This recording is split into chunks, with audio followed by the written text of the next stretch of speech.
자, 이번에 두 번째는 그러면 이제 아직도 더 사도 되는 사이클이라는 걸 확인했습니다. 그럼 뭘 살 거냐라는 측면에서는 지금 가장 고민이 그거죠. 선거라는 불확실성도 있지만 많이 올라간 기술주가 여전히 실적도 좋고 좋아 보이는데 얘를 앞에 1라운드에서 올랐으니까 얘를 버리고 그러면 백신에 의해서나 소위 말하는 컨택이 아니라 언택이 아니라 컨택 쪽을 사야 될 것인지 기관들은 그렇게 결정했다고 여러 번 나오죠. 예, 기관들은 컨택으로 갈아탔다. 그게 옳으냐라는 거고요. 저는 오늘 그래서 두 번째 뭘 살 거냐는 또 다른 사이클 얘기를 하려고 합니다. 또 다른 사이클은 뭐냐면 코로나가 더 구체적으로 나타나게 한 탈세계화, 그러니까 여기도 슬로벌라이제이션은 슬로우와 글로벌라이제이션이 합친 말이고요. 굿바이 세계화, 이거는 글로벌라이제이션에다 굿바이 붙인 거예요. 이게 무슨 얘기냐면 코로나 터지고 나서 글로벌라이제이션이 쇠퇴한다. 코로나 터지고 나서 글로벌라이제이션이 로컬라이제이션으로 바뀐다. 탈세계화한다라는 거고요. 이거 2019년 1월 26일이지만 2020년 5월 16일까지. 그래서 완전히 슬로벌라이제이션이었다가 이제는 굿바이까지 가 있습니다. 그러면 세계화가 끝났을 때 세계화가 쇠퇴하고 세계화가 영향을 잃어버렸을 때 뭐가 나타나느냐? 이거가 또 사이클이겠죠. 그렇죠? 그래서 세계화 다음에는 뭐가 나타나겠어요? 당연히 로컬라이제이션이 나타나겠죠. 지역화라고 하는. 그래서 우리는 지금 현재 코로나가 확 시간을 땡겨버리는 바람에 슬로우였다가 이제 굿바이까지 만들어버렸으니까 로컬라이제이션의 사이클 안에 들어와 있습니다. 로컬라이제이션의 특징이 뭐냐는 거죠. 지역화의 특징이. 지역화의 특징이 뭐냐면 예전에는 세계화 시점에 나타나는 지역화 시대에는 반드시 기술의 시대였었어요. 그래서 이번에 세계화가 왔고 여기서 굿바이 글로벌라이제이션이니까 이제부터 2010년도부터는 세계화 시대. 그래서 저희는 그 기술의 시대에 들어와 있다. 로컬라이제이션은 기술의 시대라는 특징을 반드시 갖게 됩니다. 왜냐하면 오늘 이 앞부분 저 길게 못하니까 짧게 말씀드리면 세계화 시대의 성장 동력이 뭐예요? 무역이에요. 글로벌 교역입니다. 그거는 어떤 거냐면 피터 틸의 제로 투 원이라는 책 한번 보시면 좋겠는데 거기서 말하는 진보 두 개가 있다는 거예요. 0과 1이 있는데 N으로 늘어나는 거는 미국의 기술을 중국에서 가져갔고 한국에서 가져가서 그래서 성장했죠. 중국도 지금 그러다가 독립하는 거잖아요. 지금 한국도 미국의 기술을 카피해가지고 그 기술을 갖고 있으면서 독립하는 거잖아요. 혹은 미국의 다국적 기업이 가진 그런 어떤 방법을 카피해서 중국의 거대 기업이 또 다른 데다가 똑같은 걸 하는 거잖아요. 이런 시대가 세계화 시대라는 거예요. 그래서 이때는 주로 성장 동력이 교역, 그 다음에 무역인데 이건 뭘 말하냐면 자본, 그 다음에 인력에다 투자하는 그런 시대라고 한다면 기술의 시대는 교역량이 뚝 떨어지는 거잖아요. 무역하지 않는 거잖아요. 이때 냉전처럼. 그 다음에 지금 코로나 때문에 교역하지 못하는 것처럼.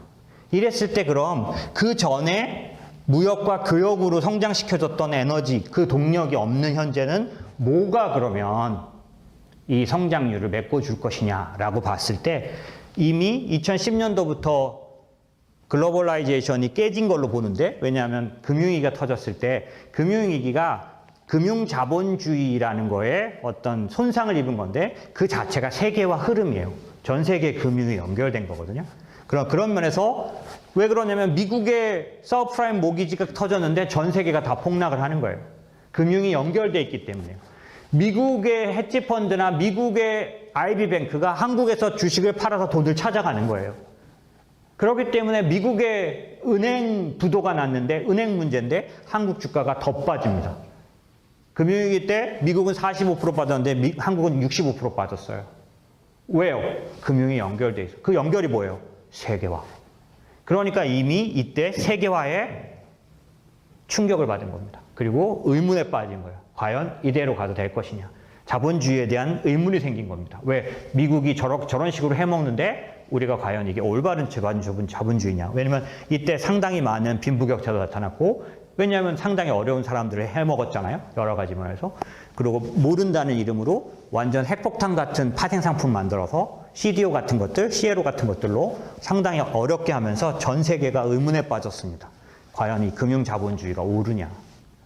예, 제국 자본이 아니냐. 이런 것들에 빠졌기 때문에 이때부터 또 다른 지역화 흐름에 들어갔고, 결론을 말씀드리면 세계화 시대는 무역해서 교역량으로 먹고 살지만, 그래서 늘 말씀드리지만 이 세계화 시대에 가장 많이 오른 주식은, 오른 업종은 해운 업종.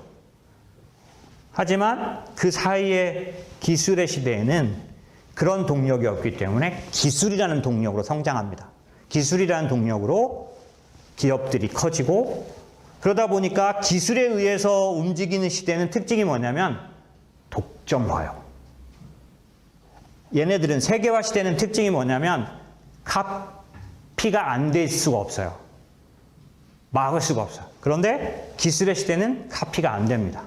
혹시 여러분 시간 되시면 커런트 워라는 영화 보세요. 커런트 워는 뭐냐면 최근에 한 몇 달 사이에 나온 영화인데 1880년에 이미 전기가 발명된 상태에서 에디슨과 테슬라와 그 다음에 조지 웨스팅하우스, 이 세 사람이 커런트 워를 하는데요. 뭐냐면 카피해가지고 그걸로 서로 카피했다고. 특별히 에디슨은 이 두 사람을 완전히 쑥으로 봅니다. 왜냐하면 내 발명을 이 사람이 카피했다고 하는 거예요. 근데 사실은 누가 카피한 거죠? 에디슨이. 왜냐하면 사실 카피란 말도 안 맞는데 원천 기술인 전기를 만든 건 다른 사람이잖아요. 그럼 에디슨과 테슬라와 웨스팅하우스는 뭘 한 사람들인가요? 하위 기술을 만든 사람들이에요. 전기를 갖고 전구를 만들어내고. 그죠? 그 다음에 테슬라는 뭘 만들었어요? 발전기. 그래서 나이아가라 폭포, 이 발전기. 그 다음에 웨스팅하우스는 교류로 시카고 박람회에서 승리를 합니다. 싼 값으로 전구에 불을 켜는. 그 당시만 해도 교류가 더 효율적이었거든요. 지금은 다시 직류 전구가 나오고 있습니다.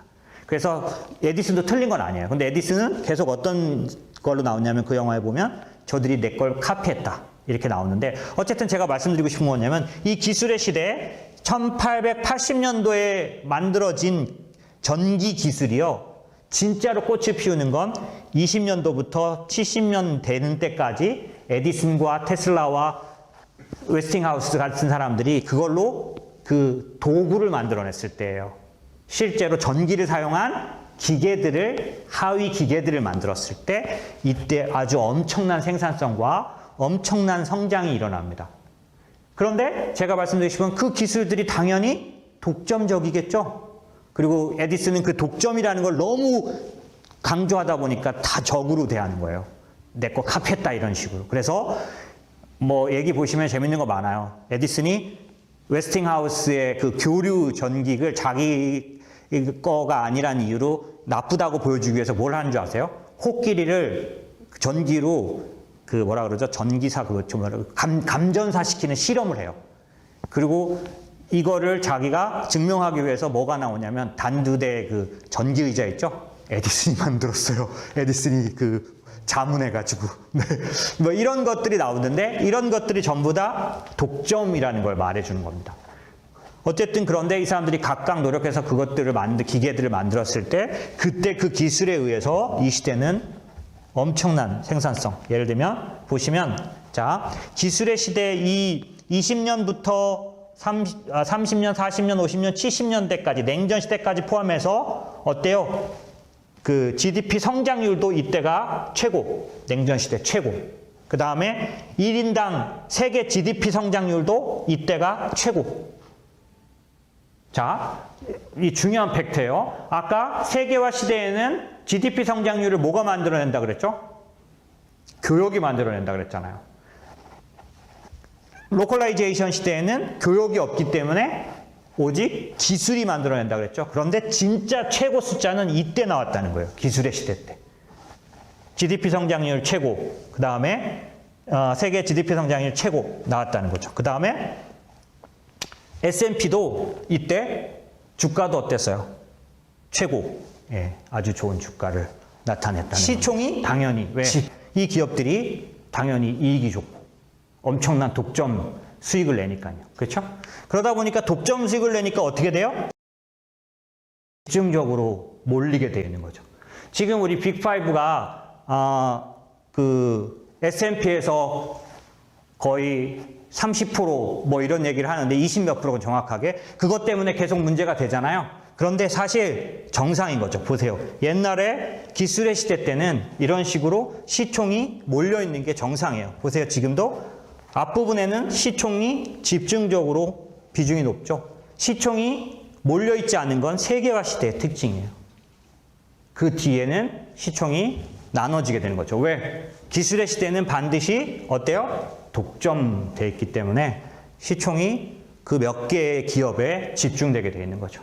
그래서 지난번에 말씀드린 것처럼 세계화 시대 이전의 기술의 시대의 시총이 5개의 종목의 시총 비중이나 이런 것들이 높았다면 세계화 시대에 낮아졌다가 다시 높아지고 있는 모습을 볼 수 있습니다. 그런 측면에서는 현재 빅텍이나 이런 쪽들이 가져가는 그런 그 시총이 너무 높다 이런 것들이 버블이다 이렇게 얘기하는 거에는 문제가 많고요. 독특한 생산성이나 그런 독특한 수익성 때문에 독점에서 나오는 그런 효과들 때문에 당연히 독점적인 어떤 시총을 가져가는 것 때문에 비중이 높다라고 볼 수 있는 거죠. 결국 제가 이 얘기를 드린 이유가 뭘까요? 현재 독점 조사를 받을 거다라는 것 때문에 점점점 빅텍에서 멀어지거나 기술주에서 멀어져 된다고 생각. 두 번째, 아까 말씀드린 것처럼 1차 언택에 의해서 올랐지만 너무 많이 올랐기 때문에 이제 컨택으로 가야 된다는 생각. 이런 부분들 둘 다 사실상은 큰 사이클에서 보면 50년 사이클에서는 이제 10년이 지났다는 거죠. 그렇기 때문에 과거의 세계화 시대 이후 로컬라이제이션 시대, 기술의 시대의 통계들을 보면 다음번 세미나 때 제가 이제 아예 이쪽 사이클을 오늘 앞에 사이클 자세히 한 것처럼 이쪽 사이클 자세히 다뤄드릴 건데 이쪽 사이클의 데이터들을 보면 실제로 10년을 스트러글하고 40년을 독점을 누리는 그런 식의 구조였기 때문에 당연히 여기서 독점이라는 건 기업만을 한 기업만을 말하지 않습니다. 저희는 그걸 섹터로 보고 있어요. 그래서 저희가 섹터 투자를 장기적으로 하는 거에 대해서 적극적으로 가져가고 여러분에게 권유드리고 싶은 건 이겁니다. 2017년도 11월 달에 저희가 몇 개의 섹터를 처음으로 고객들에게 사드리기 시작했는데 그 섹터가 지금 아직 어떻게 돼요? 18, 19, 20이 아직 안 갔으니까 3년이 채 안 됐는데 한 번도 사고 팔지 않았어도 계속 말씀드리지만 100% 가까이 나와 있습니다. 그 섹터들의 수익률들이. 그러면 연간 20% 이상은 충분히 나와 있는 거죠. 그러면 제가 말씀드리고 싶은 거냐면 이거예요.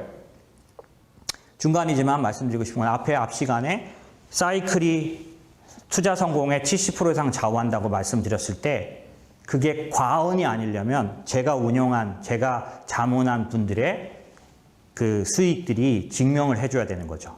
그런데 말씀드린 것처럼 중간에 코로나가 와버렸어요. 그러면 변명할 수 있잖아요. 코로나라는 급격한 변수가 나타났으니까. 그런데 그 코로나를 겪고도 아까 말씀드린 90%에서 100% 사이 나 있습니다. 현재. 그 섹터 ETF들을 하나도 팔지 않았어요. 안 파신 분들은 그 정도가 있습니다. 그럼 여러분에게 말씀드리고 싶은 건 이거예요. 나는 아닌데 혹시 저희 고객들이시면 나는 지금 사서 마이너스가 나 있는데요. 제가 말씀드리고 싶은 게 그런 얘기예요. 만약에 저희가 말씀드린 이런 세계화 사이클 이후에 기술의 시대 사이클이 50년을 가는 사이클이라면 장기적인 사이클이라면 제가 좀 전에 예를 들어드린 3년이 채 못 된 저희 기존 고객처럼 여러분들도 곧 아무리 떨어져도 마이너스가 나지 않는 가격에 들어가게 되고 2년, 3년을 변경을 하지 말라는 건 아니고요. 변경을 하지 않아도 그 섹터가 성장을 하면서 90%, 100%에 육박하는 수익을 낸다면 여러분이 리밸런싱 하셔도 좋지만 기본적으로는 무슨 일이 있어서 그때그때 결정을 못해서 그냥 갖고 계셨어도 그 섹터가 성장하는 것 때문에 상당한 수익을 여러분에게 돌려주시지 않겠냐는 거죠. 여러분 부동산 투자도 어떻게 하나요? 저도 제가 부동산 투자 발품 팔아서 하잖아요. 여기저기 다 다니고 조사하고 주식도 열심히 공부하시잖아요. 그런데 마찬가지로 이것 자체가 상당히 보유하는 것만으로 상당히 이런 식의 수익을 낼 수 있다는 건 어디서 왔느냐? 그럼 제가 그렇게 수익을 내드릴 수 있었던 게 어디서 왔느냐? 사이클에서 왔다는 거고, 그 사이클의 두 번째 사이클이 기술의 시대라는, 이거 저희가 2017년 자문사 시작하면서부터 세계화 시대, 기술의 시대는 계속해서 강조해 왔습니다. 기술의 시대이기 때문에 기술 기업에 투자해야 된다는 얘기는 여전히 지금도. 그럼 이게 제가 그 안에 있는 종목 하나하나를 갖고 얘기하지 않는 이유는 말씀드린 것처럼 저희는 투자할 때냐, 지금이.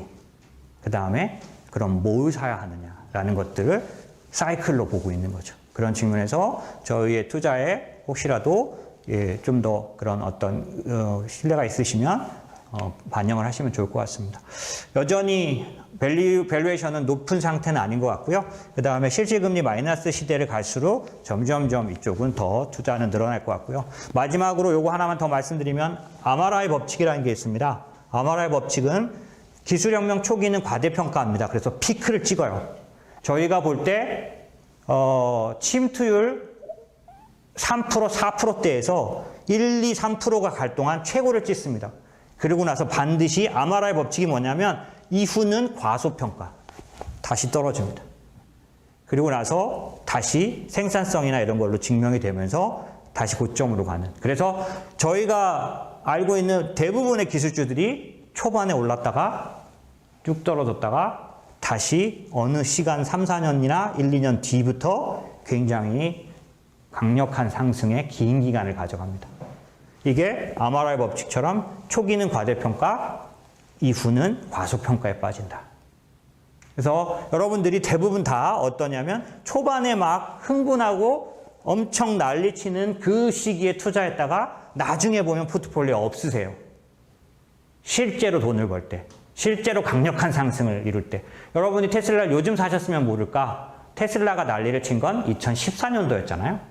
예, 그때부터 들고 있는 사람은 많지가 않습니다. 그랬으면 엄청난 수익을 냈을 거잖아요. 그렇죠? 그런 것처럼 여러분 아마존이 좋다는 거 여러분 모르시나요? 다 아시잖아요. 그러나 1년 뒤, 2년 뒤에 보십시오. 여러분의 포트폴리오에 아마존이 남아있는지.